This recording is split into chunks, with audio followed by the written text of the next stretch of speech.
Yan mga kabisyo, all goods na, ready to go na yung unit ni Sir Edgar ng Taguig. Nung pinasok sa baluarte natin mga kabisyo, dito muna tayo sa accessories. Yung chrome cover, corner panel, at yung bumper na original pang N-Series mga kabisyo. Yan yung mga pinadagdag ni Sir Edgar. Pero yung unit mga kabisyo, ganyan na siya. Fresh na, kulay dilaw na talaga siya. Yung body, kulay puti. Pre, pabuksan niya natin sa yung likod. Pakita natin yung project natin. Yung gancho mga kabisyo, pakita ko lang muna yung rim cover. Yan yung isa pang pinadagdag ni Sir Edgar. Yan yung likuran, 6 stud yung unit mga kabisyo. Ayun yung harapan, syempre yung sticker nilagyan natin para may design yung gitna nung rim cover. Yan. Ito na yung pinagpalitan or yung tinanggal na stock na bumper.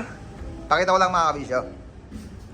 Yan yung stock na bumper, stock na corner panel mga kabisyo, yung kulay dilaw at sabi ko nga kanina, pinalitan natin ng chrome. Ito na yung gancho project natin mga kabisyo dito sa freezer van ni Sir Edgar. Naka-bolt syempre yan mga kabisyo sa flooring. Tagos yan hanggang ilalim.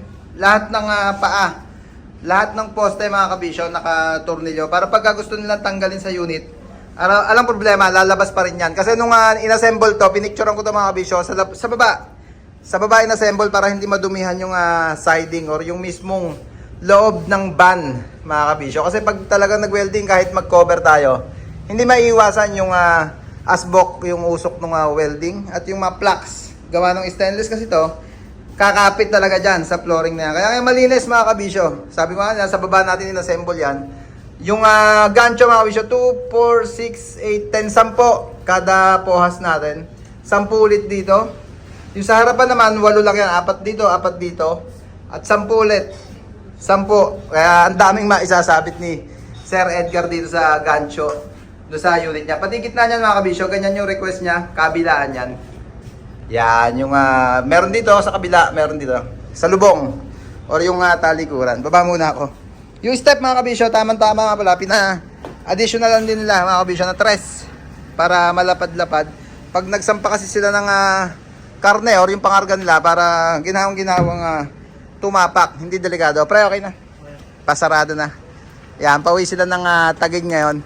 At meron pa isang unit si Sir Edgar dito mga kabisyo. Forward naman. Stick body with canopy yung gagawin doon project mga kabisyo. 20 footer, 4HK1 forward. Yan yung unit. Balik tayo dito. Yan sir, dyan muna ako sa harapan. Sir Edgar, thank you po. Yan. Pakita ko lang ulit. Ito na mga kabisyo. Yung wiper arm garnish pala. Yan pa yung isang nadagdag dyan. Kaya pagka kailangan nyo rin ng ganyang mga accessories at ganyang gancho project mga kabisyo, tawag lang kayo sa number na naka-flash palagi sa screen natin. Yan